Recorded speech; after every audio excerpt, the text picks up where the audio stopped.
Salut les fans d'apiculture, j'espère que tu vas bien. Je suis ravi de te faire cette nouvelle vidéo et bienvenue sur la chaîne de La Fabrique qui pique, la chaîne d'apiculture qui répond à tes questions. Si ce n'est pas déjà fait, tu as l'e-book offert des 10 plantes mellifères utiles aux abeilles pendant toute la saison en dessous et bien dans la description de la vidéo. N'hésite pas aussi à t'abonner, à liker et à partager la vidéo si tu penses qu'elle peut être utile à d'autres personnes. Allez, on va attaquer les premières questions en sachant que, pour rappel, dans la description, tu as aussi les différentes formations qui peuvent être prises en charge via ton compte personnel de formation. Je te laisse aller découvrir tout ça. Aurélien Scribo me demande si la Pisolis est efficace et combien de temps je peux travailler avec et combien de ruches je peux visiter. Alors, je vais faire une vidéo sur les retours d'expérience et des tests de matériel qu'on a fait cette année parce qu'on en a fait plusieurs et la Pisolis en fait partie. Donc, tu auras toutes les explications nécessaires dans cette vidéo qui va bientôt arriver. En tout cas, pour répondre à ta question, oui, la Pisolis est efficace, il fait le travail. Personnellement, on n'utilise plus l'enfumoir traditionnel, sauf pour montrer lors des initiations comment on allume un enfumoir traditionnel. Mais même lors de ces interventions, de ces initiations ou de formation, on travaille exclusivement à la Pisolis. Tu peux d'ailleurs le voir dans nos vidéos, toutes les vidéos qu'on fait. On est à la Pisolis, on n'est pas à l'enfumoir traditionnel. Pour nous, l'enfumoir traditionnel, c'est fini. Voilà, c'est quelque chose de révolu. L'enfumoir traditionnel et ou la Pisolis fait le même travail, que ça soit des colonies agressives ou pas. Ta colonie elle est agressive, donc c'est pas une fumée qui va changer grand chose, j'ai envie de dire. Des professionnels qui ont pu l'acheter via la Fabrique qui pique et ou qui l'ont eu en test en sont aussi tout à fait ravis. Voilà, attention, par contre, la manipulation de la Pisolis n'a rien à voir avec un enfumoir traditionnel et les gens qui sont mécontents, qui pensent que ça ne fonctionne pas, la plupart du temps, en tout cas, c'est parce qu'ils ne savent pas correctement l'utiliser. Le système de pompe n'est pas du tout la même. Donc voilà, il faut adapter sa pratique de l'enfumoir à la Pisolis. Voilà, on ne peut pas utiliser la Pisolis comme on utiliserait l'enfumoir traditionnel. Et combien de visites de ruches je peux faire, alors là, j'ai pas contrôlé à proprement parler, mais en tout cas un bon paquet. On reste des fois une demi-journée avec la Pisolis actif. On peut faire une sacrée quantité de ruches avec, c'est pas un souci, en sachant que tu as un port USB que tu peux le recharger sur un allume-cigare si tu es en extérieur, donc c'est très pratique. Question de Jean-Louis Pellissier qui me dit en Langstroth 2 caisses, donc je pense entre guillemets 2 corps, est-ce qu'on doit aussi réduire la colonie pour l'hivernage sur 6-7 cartes? Oui, pareil, il faut réduire les colonies, il n'y a que les petites colonies type varé. Où la ruche est d'un modèle largement plus petit. Donc là encore on ne réduirait pas. Tout ce qui serait Langstroth, d'Adam, ces modèles-là, il faut réduire absolument les colonies pour l'hiver. Question de Christophe Schaeffer qui me demande comment enlever un maximum d'impuretés lorsqu'on fait fondre ses cires. Il y a une vidéo qui va être en préparation là-dessus, donc vous pourrez le voir, mais pour être plus rapide au niveau de ta réponse, il faut utiliser un bas tout simplement de madame. Je crois que c'est des bas de nylon, il me semble. Si je dis pas de bêtises, je suis pas expert en la matière, voilà, les bas, les collants que madame peut utiliser, il faut en prendre un vieux et ça filtre parfaitement les impuretés, ça fait le job. Alors attention, ça peut rapidement se boucher, donc voilà, faut utiliser toute la longueur, mais voilà, il n'y a rien de plus simple à utiliser pour filtrer les résidus dans les cires fondues. Jacques Go me fait un retour sur une de ses pratiques. Lui, il préfère laisser les plateaux ouverts sous les planchers, c'est-à-dire laisser de la ventilation pour éviter l'humidité.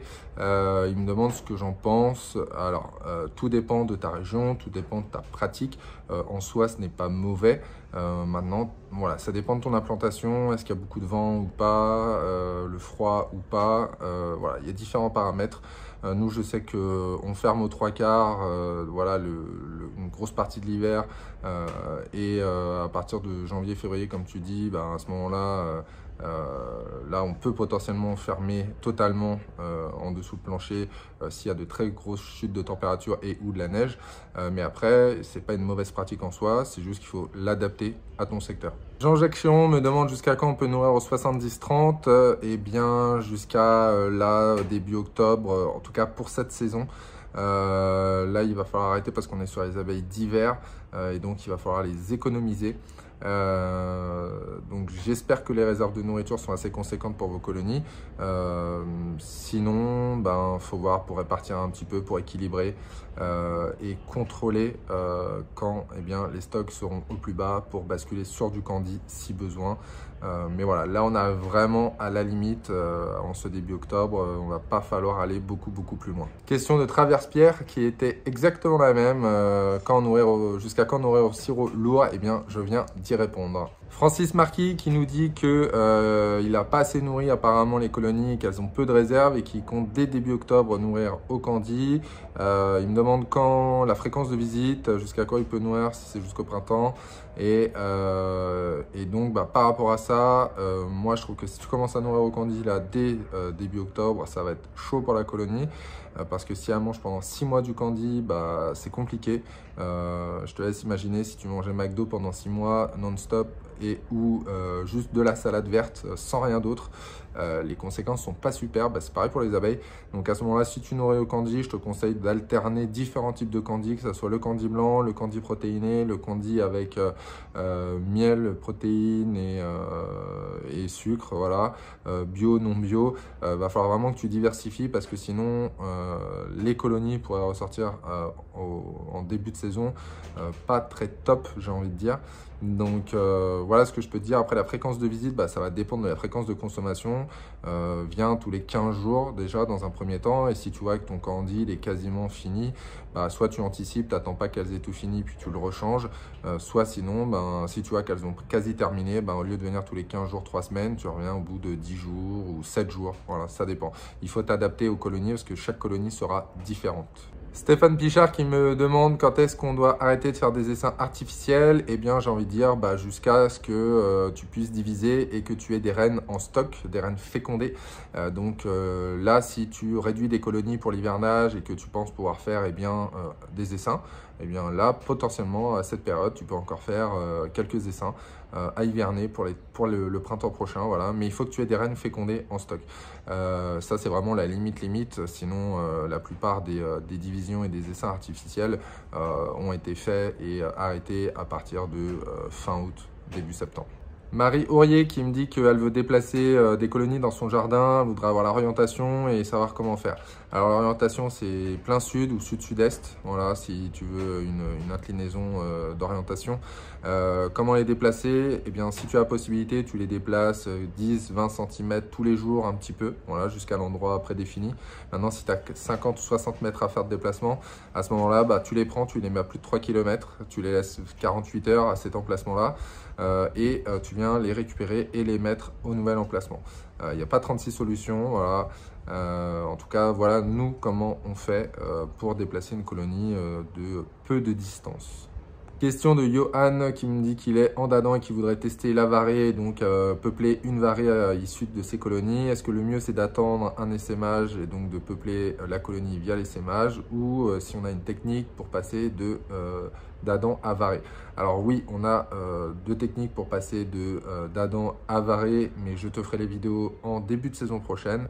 On voulait les faire cette année et on n'a pas pensé à les faire, donc on a deux techniques intéressantes pour ça. Reste attentif, on le fera en début de saison prochaine. Et sinon, tout à fait, tu peux récupérer un essaim entre guillemets issu d'essaimage, ou si tu achètes un essaim nu pour peupler ta varée, les deux cas sont valables. Attention par contre, je rajoute une petite chose, si tu peuples tes varées avec un essaim, mets des amorces, ne laisse pas des cadres juste filés comme nous on peut faire d'habitude. Nous en varée on met quand même une petite amorce de cire parce que en varée la ruche est tellement comprimée, en fait l'essaim est comprimé à l'intérieur que donc il pourrait bâtir de travers. Donc là ça serait problématique, donc je te conseille quand même de mettre des petites amorces de cire. Question de Corinne qui me demande, lorsqu'on réduit la colonie, est-ce qu'on met une partition d'un côté de la colonie et de l'autre on la colle contre la ruche? contre la paroi de la ruche, ou est-ce que on met une partition de chaque côté de la colonie? Alors, il y a différentes écoles, il y a différentes pratiques. Nous, on n'utilise qu'une seule partition chaude et on la colle contre la ruche. Mais après, voilà, ça dépend des régions où chacun habite. Ça dépend des différentes pratiques. Ça dépend aussi du matériel. Est-ce que tu as de la place pour le stockage? Est-ce que tu as envie d'acheter du matériel? Voilà, nous, on minimise l'achat et le stockage. Donc, on met une seule partition. Ça fait le job. Maintenant, si tu es dans un secteur où il fait très froid, tu peux très bien mettre 2 partitions. Encore une question de Johan qui me demande à la presse, est-ce qu'on récupère 100% du miel et qu'est-ce qu'on fait, nous, avec les cires de presse? Alors, non, tu ne récupères pas 100% du miel à la presse. Il reste toujours un petit peu de miel dans les cires. D'ailleurs, c'est pour ça qu'on peut les redonner à lécher aux abeilles pour qu'elles récupèrent tous ces petits morceaux de miel ou de cire un peu collante avec le miel. Mais tu récupères voilà, 99,8% de miel, je pense, et il reste 2% mélangés dans toute la cire. Qu'est-ce qu'on fait avec les cires? Vu que ce sont des cires de l'année non traitées et ou d'opercule, ou avec de l'opercule, eh bien, nous, on peut en faire des cosmétiques, des cires via contact alimentaire, ou après, si on veut aller plus loin, des bougies, des choses comme ça. Donc, oui, c'est des cires qu'on réutilise. Miel Bourdon me demande à partir de quand la reine commence-t-elle à pondre des abeilles d'hiver? Alors, tout dépend, bien évidemment, le secteur où vous êtes, une fois de plus, il n'y a pas de vérité absolue. Ça va dépendre voilà, de la météo, du secteur, de l'altitude, de différentes choses. Mais en règle générale, voilà, à partir de septembre, la reine, voire même août, en fonction de certains secteurs, la reine commence à pondre des abeilles d'hiver. Maintenant, ça peut être plus ou moins tardif. Voilà, encore une fois, en fonction des secteurs, en fonction du climat, en fonction de l'altitude, les abeilles s'adaptent au secteur. Donc, ce qui est vrai, par exemple, dans le sud de la France, ne le sera pas en moyenne montagne et ou dans le nord de la France. Voilà. Mais la moyenne, voilà, c'est à peu près ça, entre mi-août, je dirais, en fonction des endroits, jusqu'à début octobre, vraiment dernier quart. C'est la fin de la vidéo, j'espère que celle-ci t'a plu, j'espère avoir répondu à un maximum de questions. S'il y a des questions qui n'ont pas été traitées malgré la sortie de la vidéo, c'est que vous l'avez posée entre le moment où on récupère les questions et au moment où je tourne la vidéo. Donc on y répondra la semaine prochaine, pas d'inquiétude. On essaye de répondre à un maximum de personnes. Donc une fois de plus, voilà, si la question on est passé à côté, veuillez nous en excuser. Vous avez encore l'ebook des 10 plantes mellifères utiles aux abeilles pendant toute la saison dans la description. Les formations utilisables via ton compte personnel de formation. Et quant à moi, je te dis à bientôt sur une prochaine vidéo. Ciao, ciao!